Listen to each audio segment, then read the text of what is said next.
तो आपने सुना होगा यज्ञ से देवता प्रकट हुए, यज्ञ से खीर प्रकट हुआ, यज्ञ से चीजें प्रकट हुई। लेकिन आज आपको एक बात बता दूं, विश्व में कांचीपुरम एक ऐसा क्षेत्र है। कौन सा पुरम? कांचीपुरम। सुना आपने? कांचीपुरम गांव का नाम तो सुना है मेरी बच्चियों? पीछे वाली बच्चियां सुनी है ना गांव का नाम? हाँ, तो ये कांचीपुरम में मेरी बच्चियों यज्ञ से, आपने सुना होगा, यज्ञ से पुष्प प्रकट हुआ, धन प्रकट हुआ, राम आदि उत्पन्न होने के लिए खीर प्रकट हुआ। कांचीपुरम में एक मंदिर है महाराज। क्या मंदिर? वरदराज स्वामी मंदिर, नारायण भगवान का मंदिर है। वरदान देने में तत्पर होने के कारण नारायण भगवान का उस मंदिर में वरदराज नाम है। क्या नाम है? वरदराज। क्यों वरदराज है? कोई भी सामने जाके खड़े वरदान दे देते हैं। क्या दे देते हैं? वरदान। किसको वरदान लेना है? सभी को। जाओ कांचीपुरम जाके वरदराज भगवान के पास जाओ, वरदान बांध देते। ये वरदराज भगवान की मूर्ति 11 फुट ऊंची है। कितनी ऊंची? 11 फीट। आपको पता है ये मूर्ति कैसे आई? आज आश्चर्य में पड़ जाओगे सुन के। जब देवताओं ने यज्ञ किया नारायण के दर्शन के लिए, भगवान नारायण प्रकट होके देवताओं का आशीर्वाद दिए। बाद में बोले कि घड़ी घड़ी मुझे बुला के परेशान होने की जरूरत नहीं है, मेरा ये स्वरूप ही शिला बन जाएगी, इसी की पूजा करो। यज्ञ में प्रकट नारायण यज्ञ में ही मूर्ति बन गए और यज्ञ में से वो मूर्ति निकल के वहां स्थापित हो गई। जय जय गुरुदेव। और यज्ञ से प्रकट होने के भगवान होने से उनको गर्मी बहुत लगती है। आज भी जाओ तो उस वरदराज मंदिर में पंडित लोग उनको घड़ी घड़ी पहुंचते रहते हैं, पसीना निकलता है उस मूर्ति से, तो पंखी झेलते रहते हैं। क्या झेलते रहते हैं? पंखी। हाँ, भगवान को पंखी झेलते रहते हैं, भगवान को पंखी की सेवा करते हैं। पंखा बोलते हो ना आप लोग, हाथ से हिलाने वाला पंखा, पंखा हिलाते हैं। अब ऐसे भगवान की सेवा करते करते युगों बीत गई। आज से 500-600 वर्ष पहले कच्ची यानी कांचीपुरम का ही एक नाम, तिरु यानी श्री। दक्षिण भारत में हर गांव के सामने तिरु लगता है। तिरु यानी श्री, जहां लक्ष्मी का निवास है। तिरुक्ची नंबी नाम के एक व्यक्ति बड़े ही संत थे, बड़े महापुरुष थे, वरदराज नारायण भगवान के बड़े भक्त थे।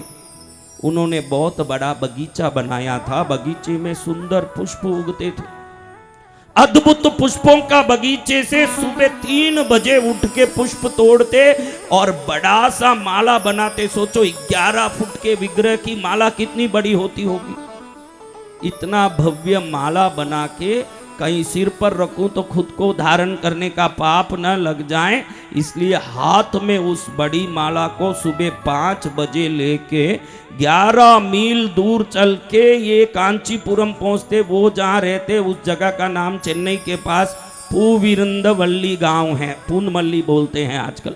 वहाँ उनका बगीचा था, वहाँ से कांचीपुरम जाते थे।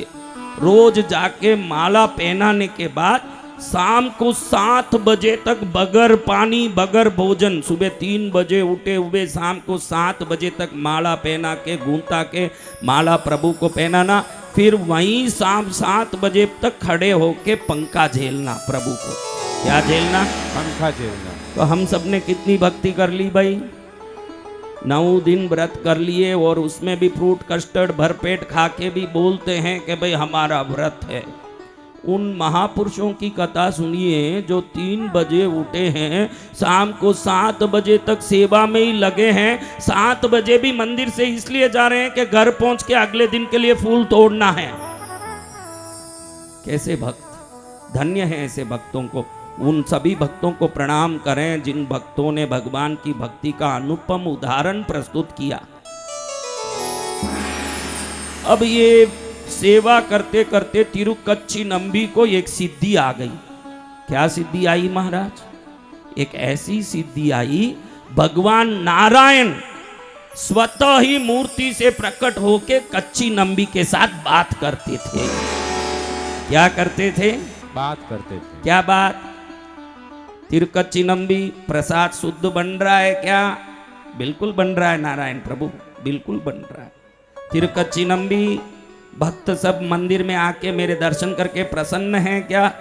बिल्कुल प्रसन्न है प्रभु। आपका दर्शन करके तो भगवती लक्ष्मी ही प्रसन्न है, तो संसार की प्रसन्नता की बात क्या है महाराज? जय जय गुरुदेव। पूरी दुनिया को मालूम पड़ गई कि जब पंखा झेलते हैं तिरुक्कच्ची नंबी तो नारायण बात करते रहते हैं। क्या करते रहते हैं? बात करते रहते हैं। इतने प्रसिद्ध हो गए तिरुक्कच्ची नंबी कि नारायण भगवान इनके साथ लगातार सुबह से शाम तक बातें करते। वो बैठे बातें करे और देखने वालों को कुछ मालूम ही नहीं पड़े ये बात कर रहे हैं, उधर से बात आवे, सबको सुनाई देता है क्या? हा? एक दिन तिरुक्कच्ची नंबी फूल माला लेके, बड़ी सी फूल माला हाथ में लेके पहनाने के लिए सुबह निकल के मंदिर कांचीपुरम की ओर आ रहे हैं। रास्ते में एक दुबला पतला मेला कुचला आदमी एकदम यूं गांव का ग्रामीण लग रहा है, पूरा सीधा साष्टांग गिर गया तिरुक्कच्ची नंबी के चरण में। ये सोचे कि ये कौन गिर गया मेरे चरण में आके गिरने वाला? ये कौन है? कौन आके गिरा मेरे चरण में? उठो भाई उठो, मेरे चरण में क्या गिरते हो? नारायण के चरण में गिरो, भगवान के चरण में गिरो, भगवान मंगल करने वाले। स्वामी जी हम कहाँ नारायण से बात करें न नारायण का दर्शन करें? हम तो करते हैं लेकिन हमको कुछ समझ नहीं। हमने सुना कि आप नारायण से साक्षात बात करते हो, आप भगवान वासुदेव से साक्षात बात करते हो, आप भगवान विष्णु से साक्षात बात करते हो। तो मुझे लगा कि जो भगवान से जुड़े हैं उनसे जुड़ जाऊंगा तो मेरा मंगल हो जाएगा। जय जय गुरुदेव। इसलिए मैंने सोचा प्रभु कि मैं आपको गुरु बना लूं। तो आपने कुछ बोला नहीं, मैंने आपको पूछा नहीं, कहीं समय हो गया, मैंने आपको गुरु बना लिया है। क्या बना लिया है? गुरु। मैंने आपको गुरु बना लिया है।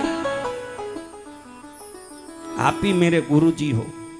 अब आप ही गुरु जी हो तो मेरे मन में एक प्रश्न उत्पन्न हुआ है, गुरु के सिवाय कौन प्रश्न का समाधान करेगा? इसलिए आज मैं मजबूरन आपके चरण में आया हूं, मेरा प्रश्न का जवाब चाहिए। तिरुक्कच्ची नंबी सोचे कि एक तो जबरन आके पड़ा है, न ऊपर से मेरे पे सवाल भी कर रहा। क्या रामायण सुबह सुबह उत्पन्न हुआ है? भाई बोल क्या प्रश्न है तेरा? प्रश्न मेरा आपसे नहीं है, नारायण से है। लेकिन आप नारायण से बात करते हो और आप मेरे गुरु हो, तो आप नारायण से पूछ के मेरे को जवाब दो, ये आपका काम है मेरे लिए। बारे शिष्य तू भारी मिला मेरे लिए, क्या प्रश्न है? प्रभु आप जैसे लोग तो प्रभु के लिए माला बनाते हो, माला पहनाते हो, पूरे दिन पंक्ति झेलते हो, क्या क्या नहीं करते हो। लेकिन हम जैसे संसार में फंसे हुए मजदूर लोग जो अपने पेट भरने को ही अपने आप में भारी काम समझते हैं, उसके लिए दुनिया भर सुबह से शाम तक मेहनत करते हैं, हमारा कल्याण होगा कि नहीं ये चिंता मुझे सता रही है। देखो एक अनपढ़ ग्रामीण व्यक्ति के मन में प्रश्न आया कि मैं भी इस जन्म में वैकुंठ जाऊं कि नहीं जाऊंगा, ये प्रश्न आया। और हमको संसार के ही प्रश्न आ रहे हैं, अभी तक प्रभु को पाने का कोई प्रश्न आया हो तो? हाँ कैसा प्रश्न आया? कितना सुंदर प्रश्न आया। एक अनपढ़ व्यक्ति, ध्यान रखना आप पढ़े हुए हो कि अनपढ़ हो, गरीब हो कि अमीर हो, संस्कारी हो कि कुसंस, इससे कोई लेना देना नहीं है। अंत की गति के प्रति आपके मन में जागृति है या नहीं, ये मायना रखता है आपकी भक्ति। जय जय गुरुदेव। जब प्राण तन से निकले, तेरो नाम मुख से निकले। प्रभु जब प्राण तन से निकले न, माला सीला लीला सुशीला ना निकले, निकले माई तेरी सब लीला है वो निकले मेरे मुंह से। ये शिष्य गुरु तिरुक्कच्ची नंबी को कह रहा, नारायण से पूछ के बताओ कि मैं इस जन्म में वैकुंठ में ना भगवान विष्णु के चरण पद प्राप्त करूंगा कि नहीं, मुझे ये जानना है। खुद ही बलवंत शिष्य बन गया ना, ऊपर से जोर भी मार रहा है। कहीं मेरे पास भी आते हैं, क्या करें, सब गुरुओं को झेलना ही पड़ता है। अब गुरु जी ने कहा ठीक है भाई, मैं आज पूछ के बता दूंगा। ठीक है गुरुजी, शाम को आप इधर से निकलोगे वापस घर की ओर, जब मैं समाधान पालूंगा। गुरुजी कोई धमकी देके जा रहा है। तिरुकच्ची नंबी गए, फूल माला पहरा दी भगवान को। जैसे ही पंखा हाथ में उठाया, प्रभु प्रकट हो गए।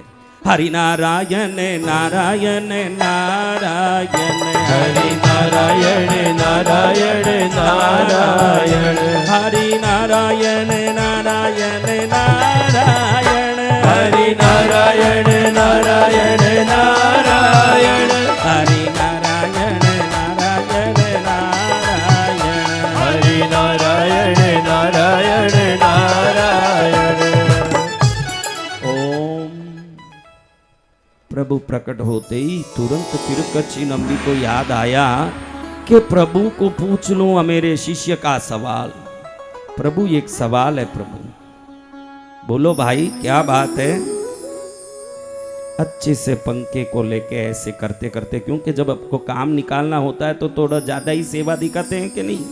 थोड़ा आज पंखा अच्छे से ऐसे झेलते झेलते तिरुकच्ची नंबी ने कहा, रास्ते में जो भाई मिला वो पूछ रहा था, आप तो अंतर्यामी हो, कौन मिला क्या पूछा सब आपको पता है, फिर भी मैं पूछना चाहता हूँ कि वो इस जन्म में आपका चरण पद प्राप्त करेगा, वैकुंठ पद प्राप्त करेगा कि नहीं, इसका जवाब जानना चाहता है प्रभु।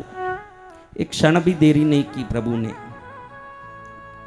मेरे दादा के दरबार में सब लोगों का खाता, मेरे दादा के दरबार में सब लोगों का खाता। जिनके पास सभी का खाता होगा तो किसमें कितना है उनको पता नहीं है। क्षण में कह दिया कि जिसने सवाल किया वो अनपढ़, वो ग्रामीण, निश्चित इसी जन्म में वैकुंठ में मेरे चरण में पहुंचने वाला। जय जय गुरुदेव। ये घटना शास्त्रों में है, वैष्णव शास्त्रों की घटना बता रहा हूं, क्योंकि आज कई मूर्ख हैं, उनके बारे में बताऊंगा बाद में, पहले कथा पूरी करने दो। इधर देखो, प्रभु ने कह दिया कि ये अनपढ़ ग्रामीण कहाँ जाएगा, वैकुंठ कहाँ में, जाएगा, वैकुंठ में। तुरंत मन में आया कि मैं तो प्रभु से खुद बात करने वाला, वो मेरे सामने प्रकट होते हैं, मैं उनका पंक्ति झेलता हूँ, उनके लिए माला लेके सुबह 3 बजे निकलता हूँ, शाम को 7 बजे तक अन्न जल रहित होकर के उनकी सेवा करता हूँ। तो मैं भी अपनी पूछ लूं तो प्रभु मेरा कैसे आपके साथ संबंध रहेगा बताइए। इसको लगे कि मैं तो अभी भी प्रभु के साथ ही हूं, तो मरने की बात ही क्या है, मैं कौन हूं, मैं तिरुकच्ची नंबी हूं, इस भाव से पूछे, ताकि प्रभु से वो पुष्ट कर लें कि मेरे आगे की क्या गति है। तो भगवान इस बार तुरंत जवाब नहीं दिए, एक क्षण अपना नजर नीचे झुका लिया। तिरुकच्ची नंबी को लगा कि क्यों सोच रहे हैं प्रभु। फिर प्रभु ने कह दिया, तिरुकच्ची तुझे इस जन्म में वैकुंठ का पद प्राप्त नहीं होगा। क्या प्रभु, आपके अनन्य सेवा करने वाले मुझको पद प्राप्त नहीं होगा, वो अनाड़ी अनपढ़ गांव के गंवार को आप प्राप्त हो जाओगे। ये क्या बोला, तुरंत पंखा रख दिया नीचे, अब नहीं झेले पंखा। भाई इतना पंखा झेला, इतनी सेवा की, इतने फूल तोड़े, इतनी माला बनाई, किस लिए की भाई, प्रभु प्राप्ति के लिए। प्रभु ही कहें कि मैं प्राप्त नहीं होऊंगा, फिर किस लिए ये करना। पंखा उठा के साइड में रख दी। मन में दुविधा आ गई कि भाई अब काई लिए मैं करूं ये सेवा, क्यों प्राप्त नहीं होंगे प्रभु आप मेरे लिए, मैं इतनी सेवा की, आंख में पानी। इतनी सेवा अगर खाली जा रही है तो किसी को भी दुख होगा कि नहीं, बोलो महाराज जी भगवान। तो भगवान कहते, तिरुकच्ची ये बात सेवा की के निसेवा की नहीं है।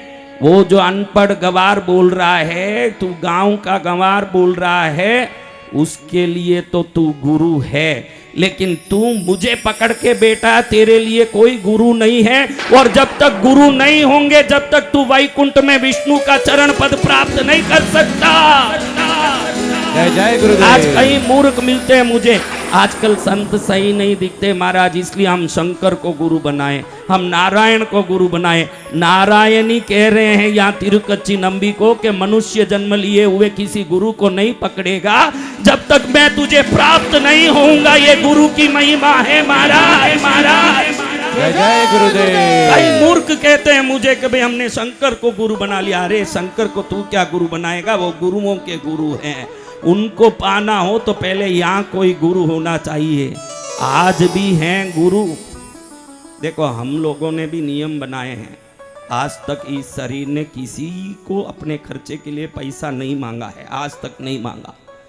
किसी स्त्री पुरुष को स्पर्श करने नहीं दिया, किसी मोबाइल में आज तक बात नहीं किया, किसी से कोई प्रकार का संपर्क रखते नहीं। अब इस गांव में आए हैं तो जो यजमान भाई है उस यजमान भाई से आज तक मेरी जिंदगी में एक बार भी बात नहीं हुई, फोन में कोई लेना देना नहीं। समझ रहे हो? स्त्री से विरक्त, स्त्रियों को मातृवत मानने वाले, पैसे से विरक्त, पैसे को मांगने नहीं वाले। मैंने पहले ही आपको कहा कि हम कथा करने आए हैं तो यहाँ कोई पैसा मांगने नहीं आए। हम कथा अता करके पैसा नहीं लेते, कथा का कोई चार्ज या दक्षिणा नहीं है। कथा अपने आप में कहने वालों के लिए सबसे बड़ी दक्षिणा है, जो खुद ही दक्षिणा है। जय जय गुरुदेव। जो संत कथा करके पैसा लेते हैं फिर कहते हैं कि हम गौशाला के लिए लिए हैं, हम अनाथ आश्रम के लिए। वो ध्यान रखना, अगर आपको अनाथ आश्रम गौशाला के लिए लेना है तो उस नाम से ही लो। गौशाला के लिए गाय के नाम से ही लो, अनाथ आश्रम के लिए अनाथ के नाम से लो। प्रभु के नाम का कथा करके उसका पैसा मत लीजिए, उसका कोई जरूरत ही नहीं है। वो प्रभु का नाम ही अपने आप में अमूल्य है, उसके लिए कोई पैसा लेने की जरूरत नहीं। जय जय गुरुदेव। संसार में मेरी बच्चियों जो कहते हैं कि गुरु नहीं मिलते, ढूंढोगे जितना, जब प्यास आपका बढ़ जाएगा कुआं आपको ढूंढ के आएगा। संसार का नियम है कि भाई जब प्यास बढ़ेगा, प्यास कैसे बढ़ना, कैसे बढ़ना प्यास बताओ। इस कथा को सुनते हैं कि प्यास कैसे बढ़ना। आज गुरु महिमा में सुन लिया कि नारायण कहते हैं कि तुझको जिसने गुरु बना लिया वो अनपढ़ है, गंवार है, कुछ नहीं जानता, लेकिन उसका गुरु है इसलिए वो विष्णु पद प्राप्त करेगा। लेकिन तू विष्णु को ही प्राप्त कर लिया लेकिन वैकुंठ प्राप्त नहीं करेगा तू। बताओ कितनी भव्य महिमा गुरु की। बिन गुरु मोक्ष न होए गोपाला। इतनी गुरु की महिमा है तो मैं मेरे गुरुओं को प्रणाम करता हूँ। आपके कारण मेरे तो गुरु हैं महाराज, मेरे तो गुरु हैं जिन्होंने सन्यास दीक्षा दी, जिन्होंने मुझे मंत्र दीक्षा दी, इस शरीर को सन्यास का चोला उड़ाया। मेरे तो गुरु हैं इसलिए मेरे विष्णु पद गारंटी है, मुझे गुरु मिल गए। जय जय गुरुदेव। आप में कितने लोग नगरे हो, हाथ ऊंचा करो जिसके गुरु नहीं है। शर्म मत करो, इधर कथा में शर्म नहीं करना, सदगुरु संतों के सामने शर्म करोगे कहाँ जाके कल्याण होगा तुम्हारा। हाँ, सदगुरु के पास दीक्षा ले लो, नगरे मत रहो, जल्दी से जल्दी अच्छे गुरु ढूंढो। जैसे राम ने सीता को ढूंढ लिया था, सीता ने राम को ढूंढ लिया, तुम भी सदगुरु को ढूंढो, तुम्हारे लिए वही काम महत्वपूर्ण है। जय जय गुरुदेव।